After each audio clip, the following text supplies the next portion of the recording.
Welcome to the scurrychurchofchrist.org. The Bible says in Hosea chapter 4 and verse 6, "My people are destroyed for lack of knowledge." Please don't let this happen to you. Feel free to contact us at scurrychurchofchrist.org, where you can visit us, and any Bible question that you may have, we will do our best to answer. We are so glad you decided to visit us. People, especially what's going on today, I hear it a lot. I said these are the signs of the times. Well, this means Christ is coming back. So we study that there's no signs for the second coming of Christ. We know that. So we already studied that. We're going to look at verse 30 and 31 tonight.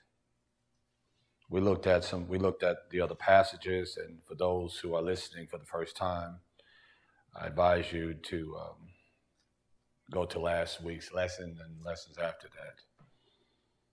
So we know that, look at verse 36 and following, that is the second coming of Christ. There are no signs for that.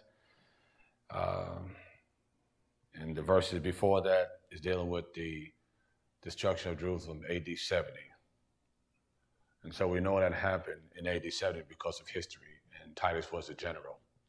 It was during the Roman Empire, and we looked at last week, Daniel prophesied about that. So it all happened AD 70, destruction of Jerusalem.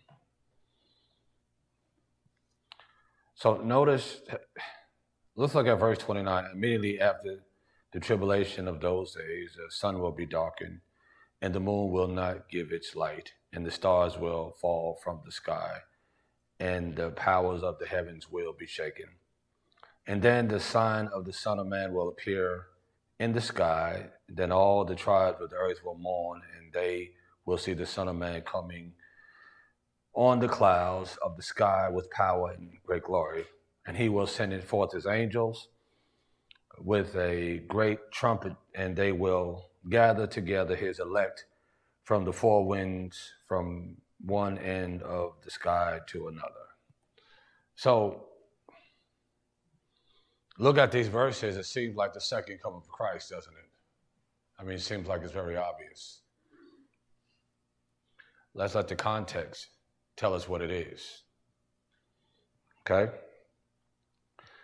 So now he says, immediately after the tribulation of those days, the sun will be darkened, and the moon will not give its light, and the stars will fall from the sky, and the powers of the heavens will be shaken. Look at verse 15. Therefore, when you see the abomination of desolation, which was spoken of Daniel, through Daniel the prophet, standing in the holy place, then let those who are in Judea flee to the mountains, and let him who is on the housetop not go down to get the things out that are in his house.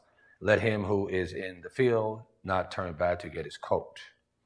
But woe to those who are with child, to those who nurse babes in those days, and pray that your flight may not be in the winter or on the Sabbath. Okay? For then there will be a great tribulation, such as has not occurred since the beginning of the world until now nor ever shall. So I read that again to remember this. It's logical that this is not talking about the second coming, because when Christ comes back, this doesn't even matter. So this has to be talking about something else. And remember, I'm going to go back to Daniel. I know I hit Daniel a little bit, but I've been studying. I want to go back to Daniel to look at it a little deeper. But Daniel does prophesy. In the book of Daniel, this is the destruction of Jerusalem. That's why Jesus, in verse 15, repeats what Daniel said. Okay? God tells Daniel, remember, the angel Gabriel came to Daniel. I think Michael also came to Daniel. The angel Gabriel came to Daniel, and so they're giving Daniel this message. And Daniel is talking about what's going to happen in the future. I mean, they're telling Daniel what's going to happen in the future. Remember Daniel chapter 9, 10, 11, 12. I think it's chapter 10, Daniel's praying about, 9 and 10, he's praying about the 70-year captivity is over. He's taking some information from the book of Jeremiah, and he realized that the 70 years is up, it's close. And that's why in chapter 10, I believe it is, we'll go there, not tonight. It was during the time of King Cyrus. And Cyrus was the one, Isaiah 45, that God said will send the Jews back to Jerusalem after the 70-year captivity. So Daniel is praying about this 70 years. The 70 years is about up. And he's confessing the sins of the nation. So the angel is going to give Daniel information about what's happening then and what's going to happen in the future to Israel. And so Christ is going to be in that information. The covenant's going to be in that information. Christ is going to be an anointed one. His crucifixion is going to be in that information. And the destruction of Jerusalem. That's when Jerusalem is destroyed, that's when the prophecy will be complete. Very interesting. Okay? Now, I know we talked about that last week, but I want to go back to that, not tonight. So immediately after the tribulation,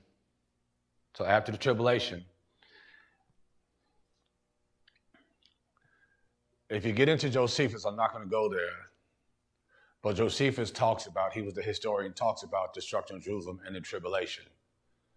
Okay? And he talks about all the suffering that went on during that time because the Jews just didn't give up easily. They did not give up. And so the military surrounded Jerusalem. The people were starving. They cut off the water supply, the food supply. It was a lot of violence and crime going on inside the wall. He mentions that there was so much hunger that there were women eating their children. And all this is before, and I'm saying this, and if you want to read it, get Josephus, but you have to get a book that's easy reading because Josephus is kind of difficult reading. And he talks about that. There's other historians that talk about it also. So there was a great tribulation because the Jews would not give up.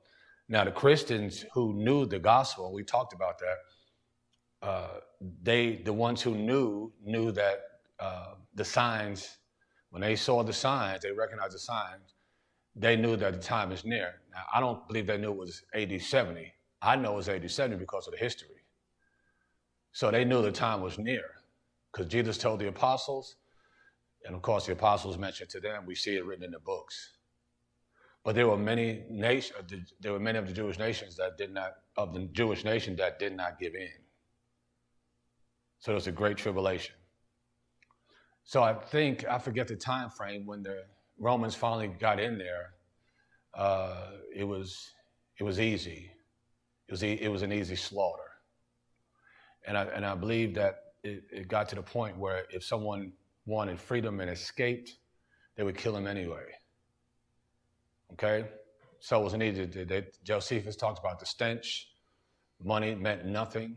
People were hiding their food. They were stealing from each other. They were starving. Because remember, they couldn't get out. And after a while, there's no, how are you going to get some food? Where's your water supply coming from? So that's, and I'm saying that because you read that. But immediately after the tribulation of those days, the sun will be darkened, and the moon will not give its light, and the stars will fall from the sky, and the powers of the heavens will be shaken. That is, I'm going to show you in a minute, that is prophetic language. It's just painting a picture of doom. That's all it's doing. The same language is found in the Old Covenant with the prophets. Isaiah uses it. Ezekiel uses it. Several prophets use this language, and it relates to the doom of a nation. So if you say you were living in the first century, and you would understand this language because it relates to the doom. Now, before I go on, get to the Old Covenant, let's go to Matthew 26. Watch this. Matthew 26, I'm going to read verse 59.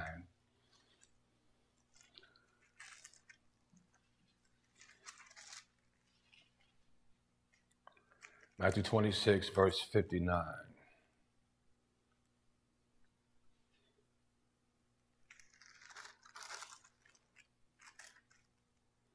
Now watch this. Now this is all going to connect. Now, notice how the Jews knew exactly what Jesus was talking about. Watch what happens here. When he makes statements, they knew exactly what he was talking about, and they were angry. They called it blasphemy. Now, watch this. Verse 59. Now, the chief priests and the whole council kept trying to obtain false testimony against Jesus in order that they might put him to death. And they did not find any, even though many false witnesses came forward. But later on, 2 came forward and said, this man stated, I am able to destroy the temple of God and rebuild it in 3 days. He did say that, but they misunderstood it. And the high priest stood up and said to him, do you make no answer? What is it that these men are testifying against you? But Jesus kept silent. And the high priest said to him, I adjure you by the living God that you tell us whether you are the Christ, the Son of God. And Jesus said to him, notice what Jesus says. You have said it yourself. Nevertheless, I tell you, hereafter you shall see the Son of Man sitting on the right hand of power and coming on the clouds of heaven. He makes that statement. Watch the reaction. Then the high priest tore his robe, saying, he has blasphemed. What further need do we have of witnesses? Behold, you have now heard the blasphemy. What do you think? They answered and said, he is deserving of death. Then they spat in his face, and they beat him with their fists, and others slapped him. And he said, prophesy to us, you Christ. Who is the one who hit you? Okay? Notice how they were angry. Now, watch this. Let's go to Isaiah 19. Isaiah 9, chapter 19. He's talking to these Jews, the chief priests, etc. They were very familiar with the old covenant. So they knew exactly what he was talking about. That's why they were angry. They knew that language was a language of doom. And only God, think about it. When we get to Isaiah, which we're about to turn there, God was the one who punished the nations. So actually, when Jesus said that, it's almost like he's calling himself God. That's blasphemy. You see? Now watch this. Isaiah 19.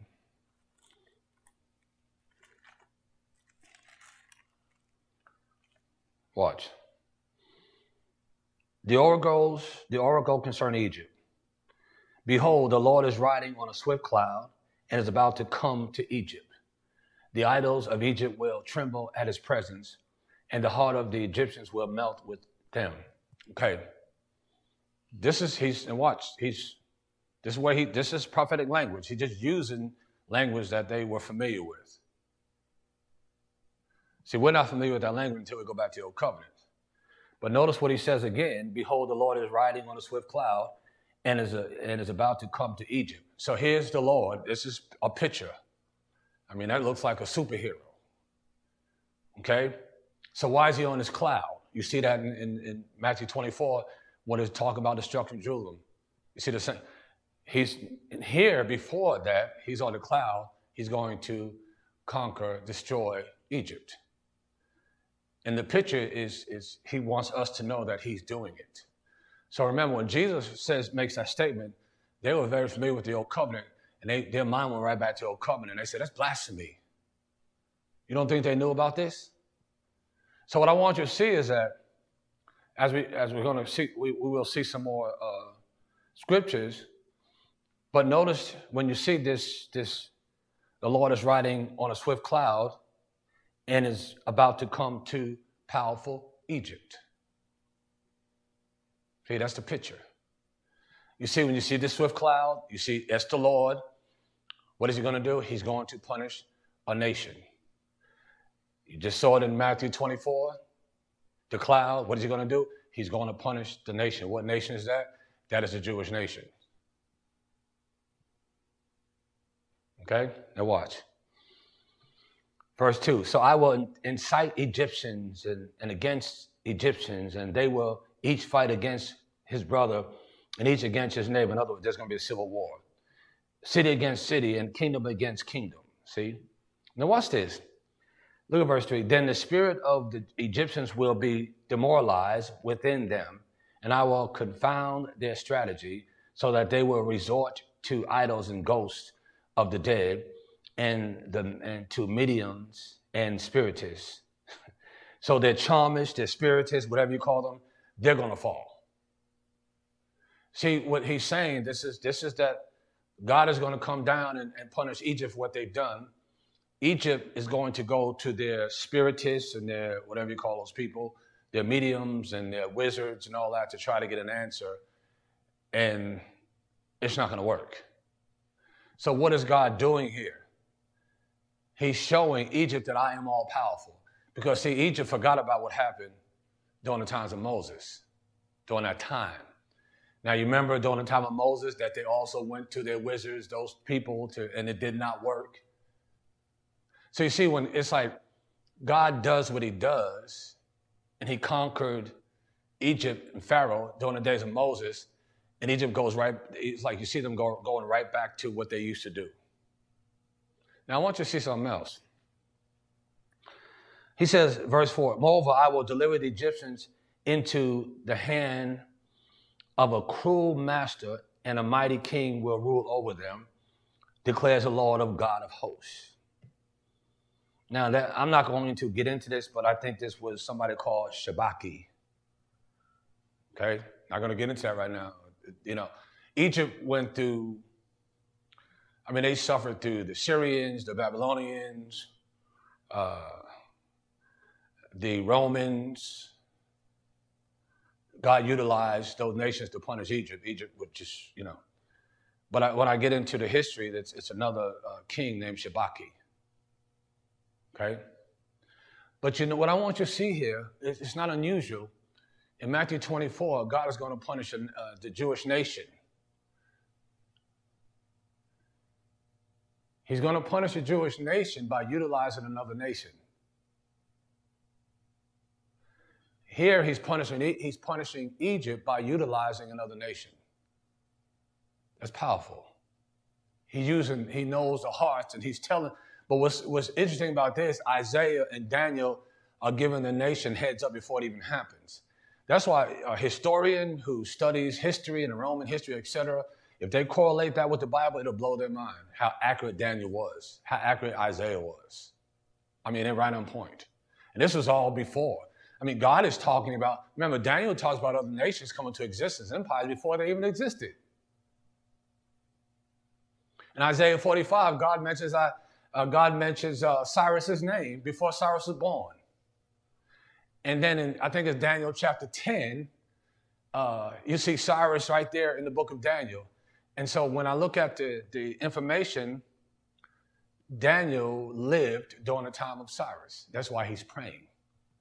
Well, so Daniel lived, remember, he was captive. He was taken into captivity for 70 years.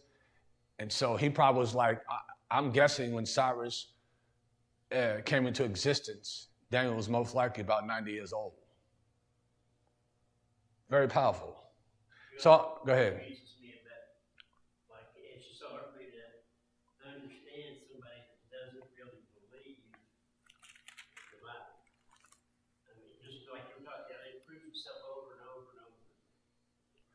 Well, you have to study. To think about it, David, people, we have to study it.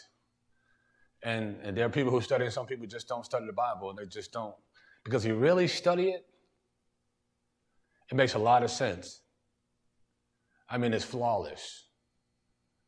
Historical, I mean, the history, and everything, it's just, there's no mistakes. People have David got me going off. So let me get back where I'm going.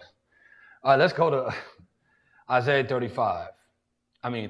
Watch this. I want to show you this because now, if you want to write down these scriptures, write them down or study them later, because I want, somebody may have a question.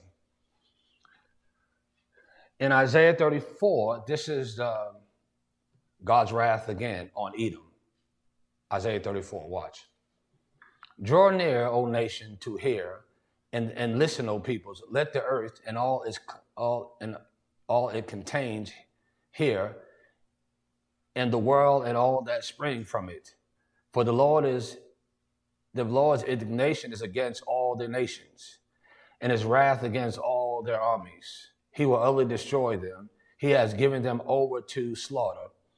So their slain will be thrown out, and their corpse will give up their stench, and the mountains will be drenched with their blood. Listen to this. And all the hosts of heaven will wear away, and the sky will be rolled up like a scroll, and their hosts will also wither away, and the leaf withers as the leaf withers from the vine, as one withers from the fig tree. For my sword is saturated in heaven. Behold, it shall descend for judgment upon Edom. See that? Same thing. He's going to use another nation to punish Edom for what they've done. Again,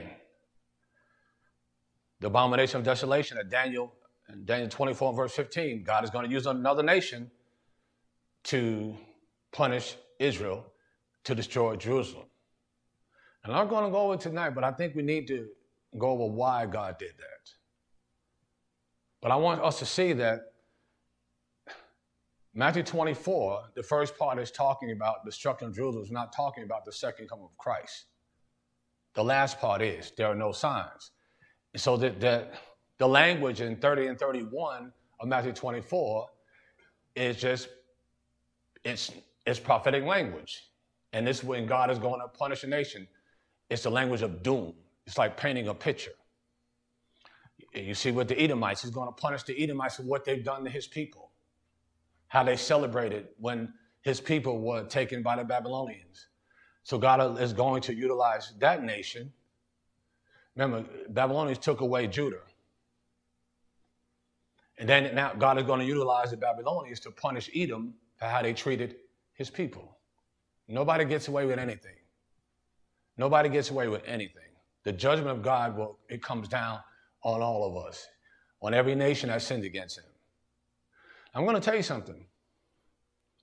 A lot of times we read these books and we just, that's history. Remember, those things written aforetime, written for our learning. God is telling, these things are here for us to understand, for the nation that we live in to understand. No nation who sins against God, this is very interesting to me. No nation who has sinned against God has ever gotten away with it. And we don't have to talk about all the immorality that we see everywhere. Sodom and Gomorrah, etc. And there's, but it's right here. He's showing us who he is and how he punishes nations for sinning against him. We are totally, let me tell you something. We are totally disregarding the laws of God. We are totally.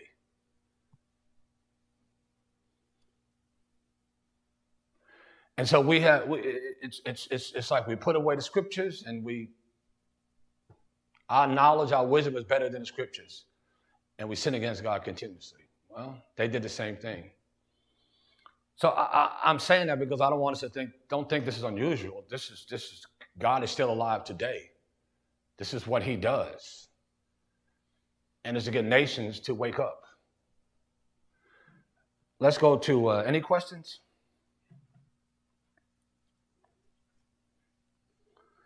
Let's go back to Matthew 24. And let's go to Isaiah. Let's go back to Matthew 24. Hold your spot because I'm going back to Isaiah.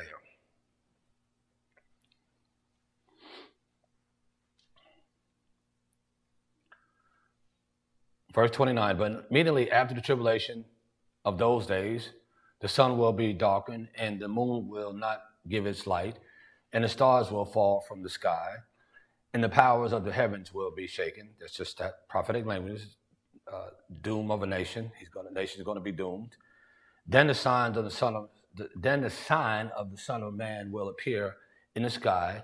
Then all the tribes of the earth will mourn, and they will see the Son of Man coming on the clouds of the sky with power and great glory. So this is final judgment and deliverance. Watch. So I want you to see that's final judgment.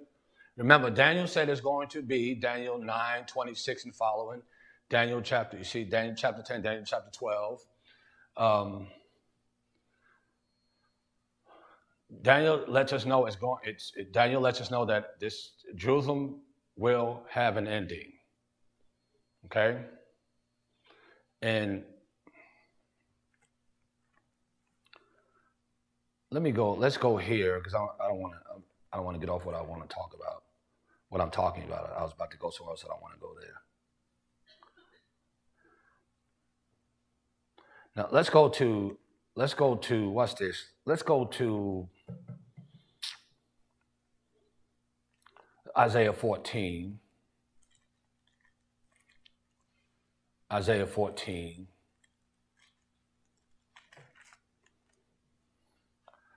So this is judgment and deliverance. Watch. Judgment and deliverance. Judgment and deliverance. Judgment on who? Jerusalem. Who's going to be delivered? God's people. Who is he going to utilize to bring forth the judgment? Roman Empire.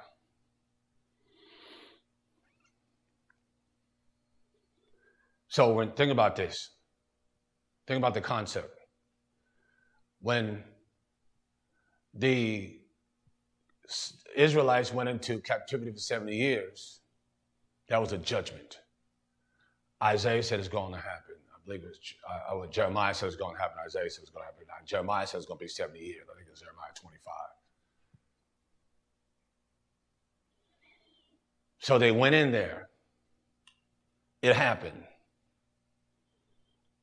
So I think it was from 536 BC to 606 BC. I think that's 70 years. Somebody did the calculation if I'm wrong. That's 70 years. So the nation they're in exile. Daniel was taken in captivity.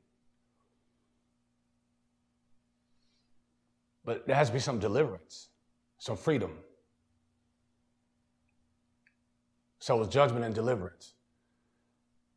So the deliverance came from Medo-Persia, who conquered, which was Cyrus and Darius. And, they conquered the Babylonians. When they conquered the Babylonians, what was that? That was deliverance. You see, God says, I'm going to send the Babylonians, I'm going to send Israel into exile for 70 years because they're hundreds and hundreds and hundreds of years they sinned against God. They destroyed the prophets. Finally, God was fed up, and God said, basically, we learned through Jeremiah and Ezekiel, he's not going to change his mind. I think he said, even if Daniel was here or Job would come to me, I would not change my mind. Okay? So the Medo-Persia comes in, and they conquer. God says in Isaiah 45, Cyrus will do it.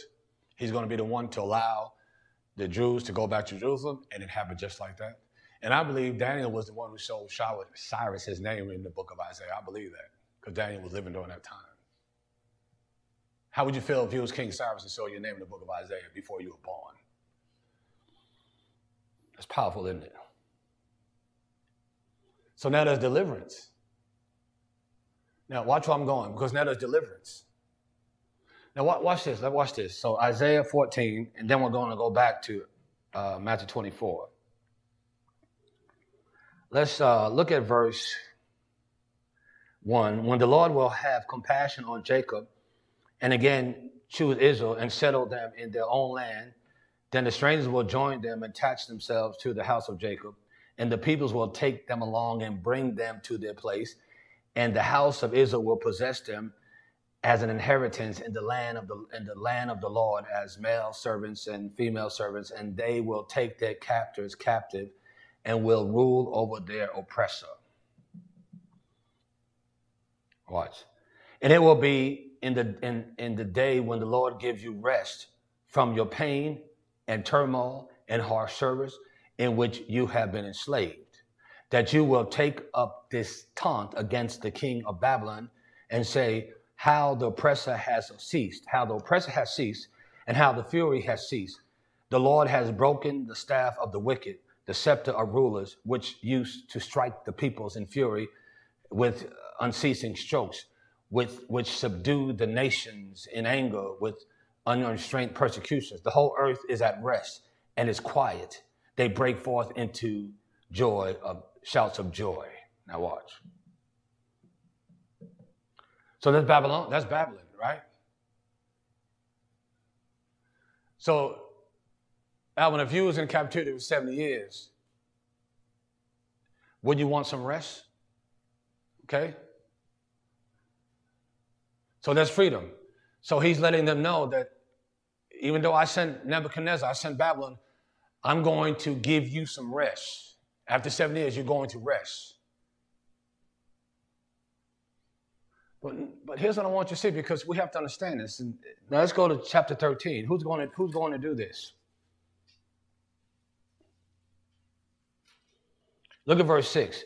Well, for the day of the Lord is near, and it will come as destruction from the Almighty. Therefore, all hands will fall limp, and every man's heart will melt, and they will be terrified. Pains and anguish will take hold of them, and they will riot like a woman in labor. They will look at one another in astonishment, their faces aflame. Behold, the day of the Lord is coming, cruel with fury and burning anger, to make the land a desolation. Wow.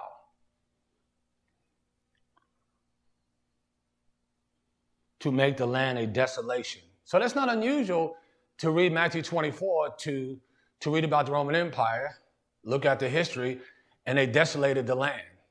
They wiped out. Titus was a general. Read your history. The history says it was AD 70. It's well-known history, destruction of Jerusalem. You see here, God is going to... Now notice this in verse 17. I don't want you to see this. I said it, but I want you to see it. Look at verse 13 before I go to 17.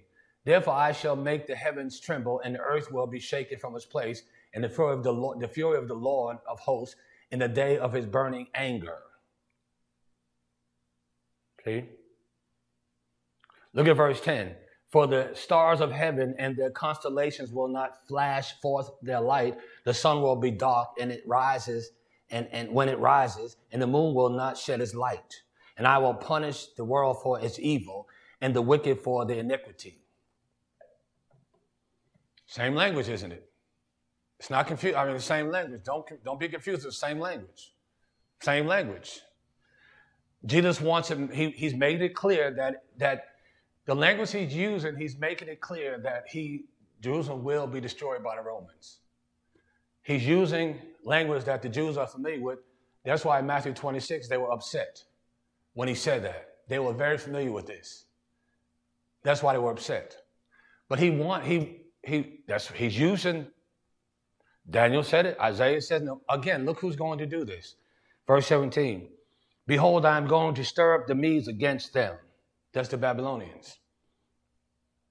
Who will not value silver or take possession in gold, and their bows will mow down the young men. They will not have compassion on the fruit of the womb, nor will they have pity, nor will they pity children. And Babylon, the beauty of kingdoms, the glory of the Chaldeans' pride, will be as when God overthrew Sodom and Gomorrah. Beautiful. I mean, it's just, when I say beautiful, just how this comes together. You see, we saw the sun will be dark and the moon will not give its light, etc. That's that painting a picture of doom. And how's he going to do that? He's going to do it by utilizing Medo-Persia. Daniel lets us know that the Persians will become an empire before they even existed. Isaiah preached before Daniel. Wow. Do not think God is not in control. Do not think God is not in control. Because of free will, decisions are made, people making decisions that go against his will. We see turmoil and tribulation. Do not think that God is not in control. God is totally in control. He's the Almighty God. Okay? Any questions? And watch the freedom. So there's the freedom. Let's go to Matthew 24.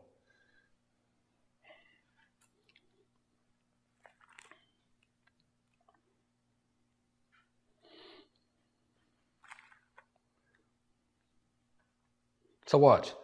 So I'm going to read verse 29 again. But immediately after the tribulation, those days, the sun will be darkened, and the moon will not give its light, and the stars will fall from the sky, and the powers of the heavens will be shaken. And then the sign of the Son of Man will appear in the sky, and then all the tribes of the earth, I believe that's the Jewish nation, will mourn, and they will see the Son of Man coming on the cloud of the sky with power and great glory. Didn't he say that in Matthew 26? He said that. But notice before these verses, he's giving them signs. I'm not going to go back over that. Read it. Before these verses, before 29, 30, 31, there's signs before that. There's signs before that.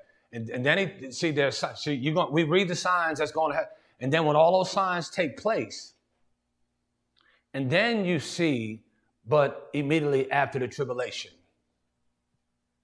So the signs took place. The Christians were to run. When they saw that, they should have been familiar with that. We talked about, I think it's Colossians 1:23. One of the signs was the gospel is going to be spread all over the world. In Colossians 1:23, it did spread over the world. And remember, Colossians was written, I think, in AD 61 or 62. I believe it was 61. That was before AD 70. So that's a fact. It's a prison epistle. So if I'm a Christian and I read Colossians, the gospel has been preached all over the world. I know that, I don't know when it's happening, but it must be, that's a sign. I have to prepare myself. So when I think about that, if I'm a Christian, I read all it, and I'm thinking about all these signs, and I see these things. Hebrews was also written before AD 70. And I see the soldiers coming in. I'm getting out of there. I'm not leaving. Now you tell me, does that have anything to do with the second coming? And you remember we also talked about, he said, pray that it doesn't happen on the Sabbath. Why?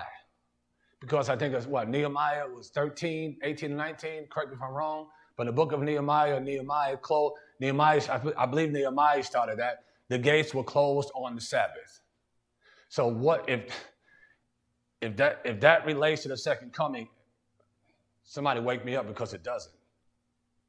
That doesn't even relate to us. And we also talked about that Jesus made it clear in Matthew 24 it's going to happen during their generation. But look at this.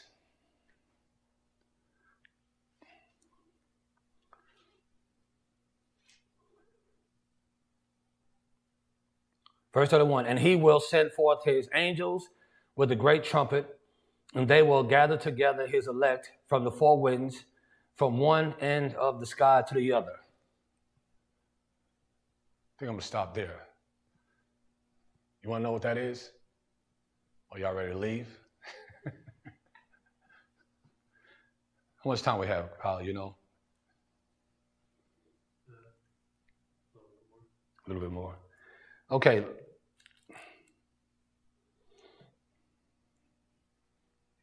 Watch.